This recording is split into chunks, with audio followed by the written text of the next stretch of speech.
Tinitigan ako ni Mama mula sa kabilang dulo ng hapagkainan, ngumisi ng bahagya, at binitawan ang mga salitang dumurog sa akin.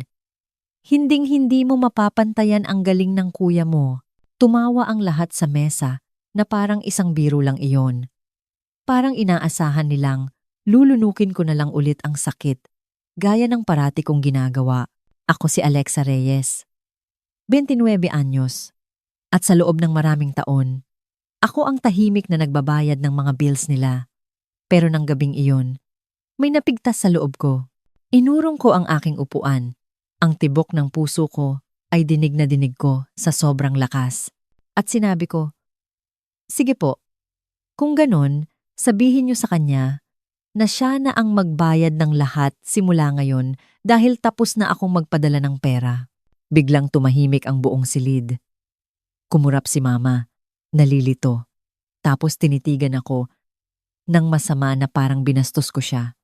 Anong pera, Alexa? Wala kaming natatanggap na kahit 5 duling galing sa'yo. Sinabi niya iyon nang may buong pagmamalaki na. Tumingin lang ako sa kanya at naramdaman ko ang bigat ng bawat late-night bank transfer, bawat emergency payment, bawat pagkakataong pinili ko ang mga bayarin nila kaysa sa sarili kong buhay. Accountant ako. Nabubuhay ako sa mga spreadsheets at reports. Alam ko kung saan napupunta ang pera ko. Kaya noong sinubukan niyang burahin ang lahat ng iyon sa isang pangungusap, napagtanto ko, hindi ito tungkol sa pagkalimot. Tungkol ito sa pagpapanggap na hindi ako mahalaga. Huminga ako ng malalim at sinabi, kung talagang paninindigan mo yan, Ma, palagay ko kailangan kong ipaalala sa inyo. Dahil tinago ko ang lahat. Nasa akin ang mga resibo lahat ng iyon, nakaprint at naghihintay. At noong inilatag ko na ang mga papel sa mesa sa harap ng pamilya ko, namutla si Mama bago pa man niya matapos ang unang pahina.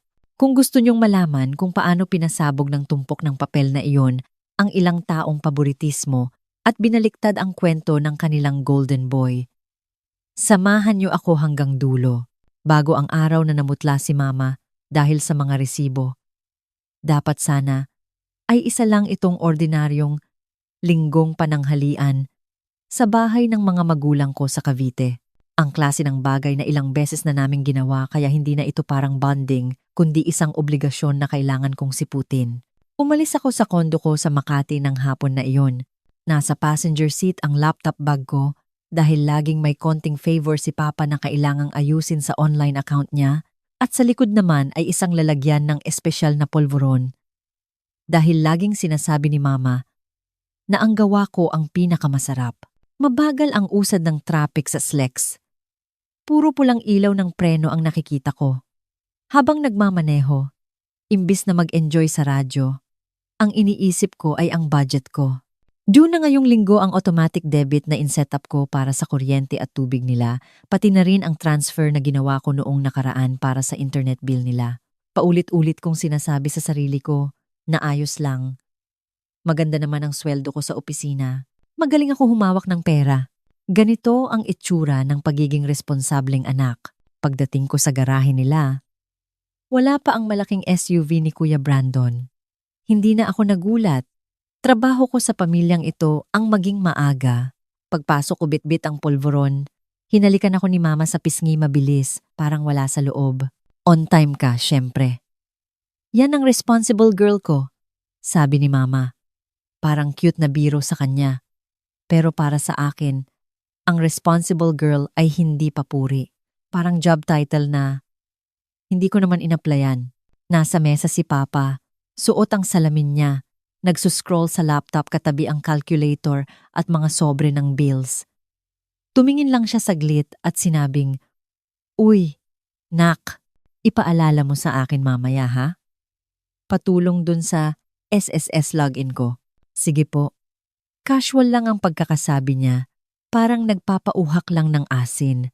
Parang ang oras at utak ko ay kasama sa inventaryo ng bahay.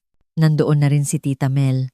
Nakaupo sa dulo, tinutupi ang mga table napkin habang nagkukuwento tungkol sa anak niyang na-promote sa bangko. Nginitian niya ako. Nandyan na pala ang dalaga natin. Laging busy, laging subsob sa trabaho. Siguro ang yaman-yaman mo na dyan sa Makati. Iyon ang tono ng mga kamag-anak na nag-aakalang perpekto ang buhay mo dahil hindi ka nagrereklamo. Sa simula, normal naman ang lahat. Umiikot si Mama sa kusina habang kinukwento ang mga big wins ni Kuya Brandon kahit wala pa siya. Kesyo, may viral video daw ito, may malaking kliyente sa real estate na kukuha ng bahay, at kung gaano ka-professional ang itsura nito sa social media. Sisingit naman si Papa ng, madiskarte talaga ang batang yon, nakaka-proud. At hihirit si Tita Mel, nasa kanya talaga ang karisma, nasa dugo. 'Di ba? Kapag ako naman ang napag-uusapan, 3 phrases lang ang alam nila. Si Alexa ay steady, okay lang, at may magandang trabaho. Kaya hindi na nila ako inaalala. Parang ang pagiging okay lang ay ibig sabihin wala na akong student loans o pangarap o mga gabing nakatulala ako sa banking app ko dahil ubos na ang laman nito kakapalutang sa kanila.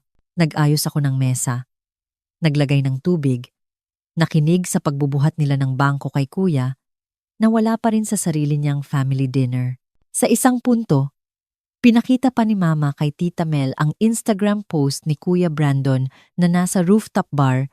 Tingnan mo, sarap ng buhay. Nagtrabaho siya ng maigi para dyan. Deserve niya, yan. Ang hindi nila alam, tumawag sa akin si Kuya noong nakaraang buwan para manghiram ng pera dahil matumal daw ang benta ngayon. Nang dumating si Kuya Brandon, late gaya ng dati, may bitbit na murang bote ng alak na akala mo tropeo. Nag-iba ang ihip ng hangin sa kwarto. Hinalikan niya si Mama, tinapik si Papa, at binigyan ako ng half-hug habang nakatingin pa rin sa cellphone niya. Tapos, nagkwento agad siya tungkol sa isang open house at mga crazy rich na buyers. Lahat sila tumawa, nakinig, at humanga na parang nasa talk show siya. Yan ang anak ko, gumagawa ng paraan. Sigaw ni Papa. Si Mama naman, halos kuminang sa tuwa. Nakaupo lang ako doon. Iniisip ang text ni Mama, 2 araw bago iyon. Nak, pwede bang ikaw muna sa internet bill ngayon? Saka may in-order ako sa Lazada. Paabonohan muna. May kasamang heart emoji para pampalubag loob. Walang may nabanggit doon. Walang nagbanggit ng mga hating gabing transfer ko para hindi sila maputulan ng kuryente. Sa kalagitnaan ng kwentuhan, nagbiro si Papa. Si Brandon na talaga ang haligi ng tahanan ngayon. Mawawala tayo kung wala siya.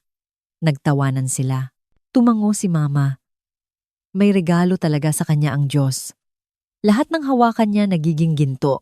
Tapos lumingon siya sa akin, gamit ang ngiting hindi umaabot sa mata. At binitawan ang linyang iyon. Alexa, hinding-hindi mo mapapantayan ang galing ng kuya mo. Noong sinabi niya yon, parang may pumindot ng play sa utak ko sa lahat ng sama ng loob na tinago ko. Nagsimula ito noong 23 ako, fresh grad, kakasimula lang sa trabaho. Tumawag si Papa noon, problemado dahil nasira ang bubong ng garahe at kailangan ng down payment sa karpintero. Mahina ang boses niya, hiyang-hiya. Alexa, baka may extra ka dyan, 3,000 lang. Ibabalik namin pagkasweldo. Binigay ko agad.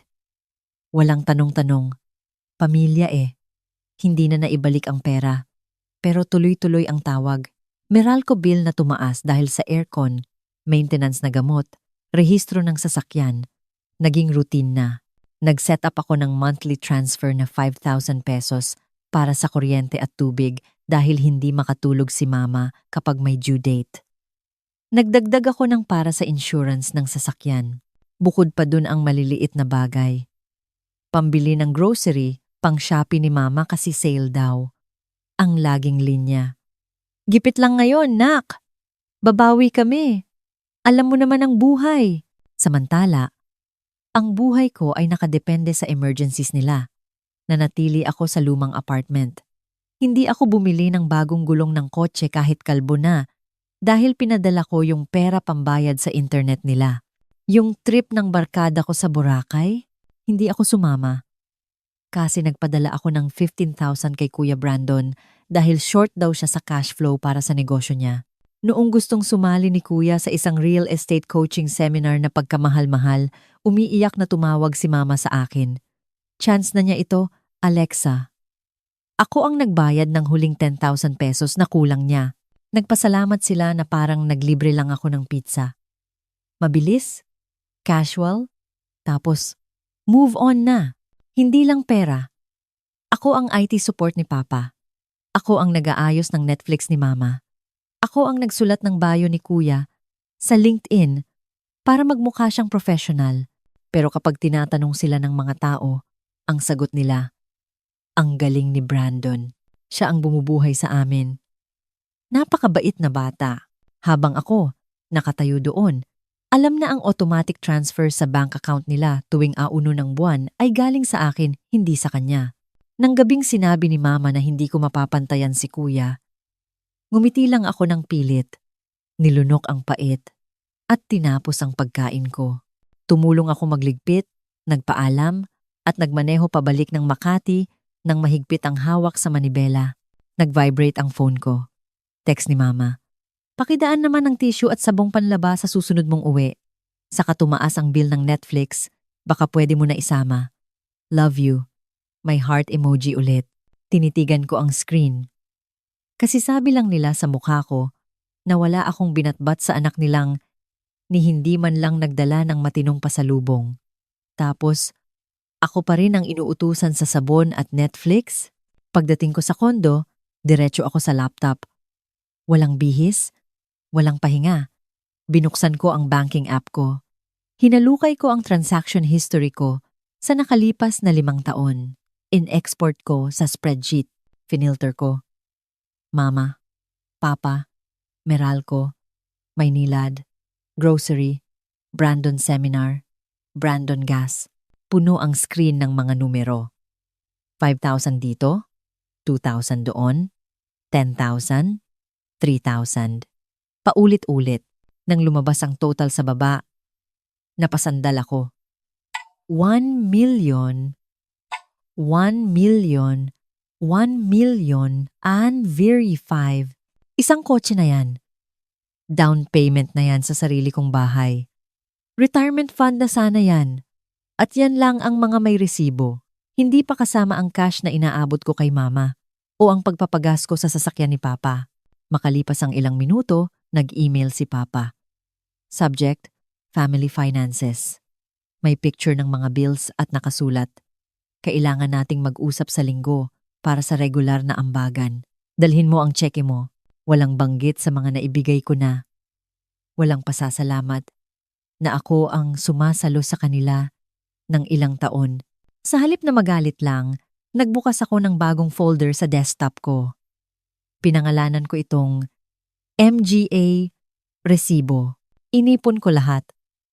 Screenshots, bank statements, email confirmations ng huling 5 taon. In-organize ko per year.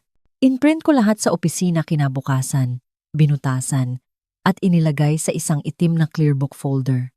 Sa harap, sinulat ko ang isang salita. Pamilya. Nang mag-text si Mama para ipaalala ang dinner sa linggo at nagpahabol ng, daanan mo yung tissue ha? Nag-reply lang ako. Opo, dadalhin ko ang kailangan nyo. Pero ang nasa isip ko, gusto nyo ng papel? Wala kayong ideya sa ipapakita ko sa inyo. Dumating ang linggo. Pagpasok ko sa bahay, iba ang ihip ng hangin. Walang amoy ng masarap na luto. Nasa mesa ang laptop ni Papa at isang yellow pad paper. Mabuti nandito ka na, Alexa. Aayusin natin ito bilang isang team. Sabi ni Papa, si Mama. Kinakabahan habang naglalakad-lakad. Si Kuya Brandon, nakasandal sa upuan, nagse-cellphone. Parang walang pakialam. Nilapag ko ang tissue sa gilid at dahan-dahang ipinatong ang itim na folder sa gitna ng mesa. Nagsimula si Papa. Kasi, Nak, medyo gipit tayo. Inflation, gasolina. Naisip namin ng mama mo na maganda kung may regular na ambag ang lahat. Sumingit agad si Mama. Alam naman natin na marami nang ginagawa si Brandon para sa karir niya. At ikaw, Alexa, Nasa magandang pwesto ka naman. Kaya baka pwedeng gawin na nating opisyal ang tulong mo. Hinayaan ko silang magsalita. Pinakinggan ko kung paano nila gamitin ang pangalan ko. Si Alexa, maaasahan yan. Di tayo mag-aalala diyan. Tapos, ipinatong ko ang kamay ko sa folder at idinausdos ito sa gitna. Bago tayo mag-usap tungkol sa plano, sabi ko ng mahinahon, kailangan niyo munang makita kung ano ang naging plano ko sa nakalipas na 5 taon. Kumunot ang noo ni Mama. Ano yan? Binuklat ko sa unang pahina. Summary sheet. Total amount bawat taon na napunta sa kanila at kay Kuya. Sa ilalim, nakabold ang grand total. Lumapit si Mama at binasa ito. Nakita kong nawalan ng kulay ang mukha niya. Tumawa siya, isang tawang kinakabahan. Ano to? Maliliit na bagay lang to. Pinalalaki mo naman masyado. Sumilip si Papa. Alexa, pamilya tayo. Nagtutulungan lang. Nilipat ko sa sunod na pahina. Detalyadong listahan. March. Meralco 5K. Car insurance 3K. Shopee 2K. Brandon coaching 10K. Sinara ni Mama ang folder ng padabog. Hindi namin kailangang makita ang bawat sentimong binigay mo. At saka, hindi naman kami humingi ng malaki Naramdaman ko ang tapang sa loob ko. Hindi malaki? Tanong ko. Mahigit 1.4 million, Ma.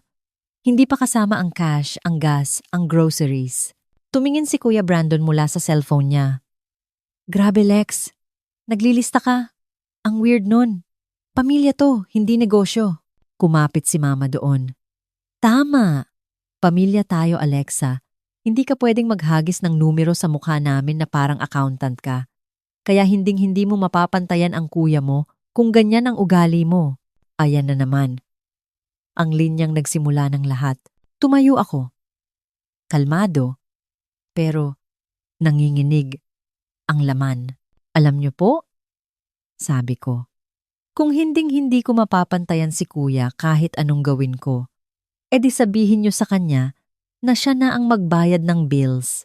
Siya na ang magbayad ng kuryente, tubig, internet, Netflix, Shopee, at yung mga seminars niya.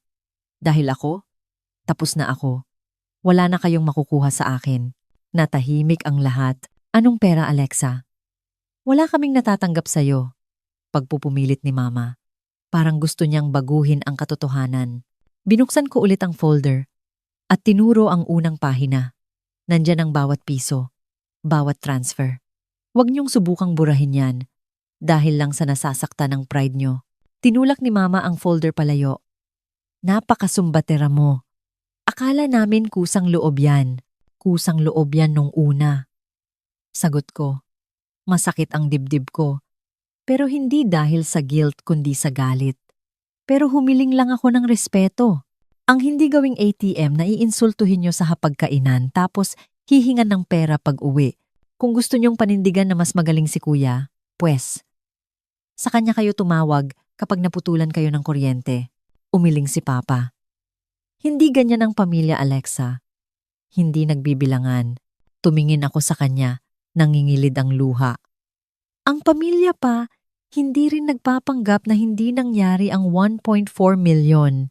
Ang pamilya, hindi binabago ang kwento para magmukhang bida ang paboritong anak habang ang anak na nagbabayad ng lahat ay sinasabihang walang kwenta. Kinuha ko ang folder at niyakap ito na parang kalasag. Anak niyo ako, hindi bangko. Dadalaw pa rin ako, sasagot sa tawag, pero ang pera? Hanggang dito na lang. Kapag humingi kayo ng tulong, pwede kayong humingi. Pero pwede rin akong humindi. Yun ang boundary ko. Kinuha ko ang bag ko at naglakad palabas. Rinig ko pa ang sigaw ni Mama at ang pagtawag ni Papa. Pero hindi ako lumingon. Sa unang pagkakataon, nagmaneho ako pabalik ng Makati nang hindi iniisip kung paano sosolusyunan ang problema nila.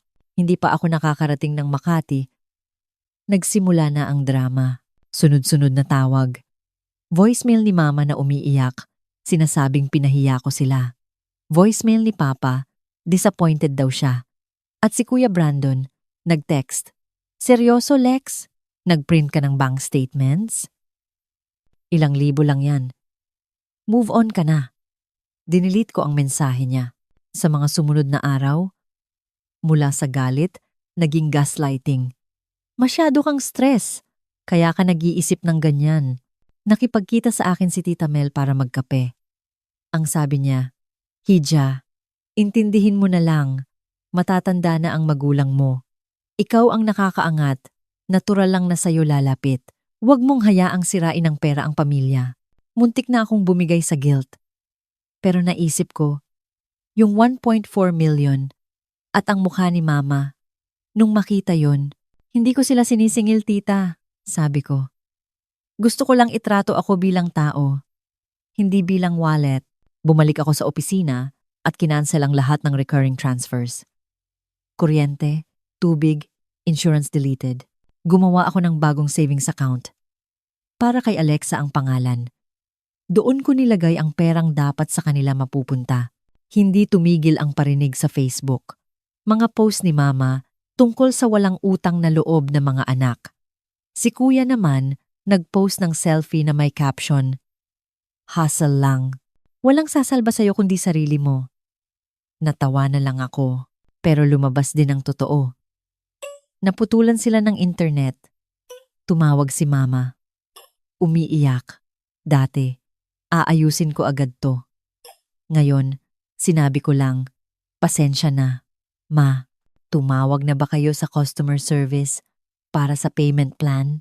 Nag-text si Kuya nang hihiram ng 15K para sa staging ng bahay.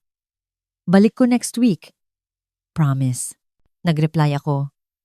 Di na ako nagpapadala. Remember? Reply niya. Damot. Good luck pag itinakwil ka ni Mama. Masakit. May mga gabing nag-aalala ako. Pero naisip ko rin ang mga gabing nagtipid ako para sa kanila habang si Kuya ay nagpapakasarap. Lumipas ang ilang buwan. Napilitan si Mama na magbenta ng mga lumang alahas. Si Papa, kumuha ng extra job bilang maintenance sa apartment complex. Nagrereklamo siya sa pagod, pero ginawa niya. Si Kuya, nabawasan ang yabang sa social media. Nabalitaan kong nawalan siya ng kliyente dahil walang pang-abono. Sa gitna ng lahat ng ito, gumaan ang pakiramdam ko. Kalaunan, tumahimik din sila. Wala ng angry voicemails. Ang mga text pictures na lang ng aso o, "Ingat ka." Wala silang sorry, pero may nagbago. Kapag umuuwi ako ngayon sa Cavite, simple na lang ang bahay. Wala ng premium cable channels.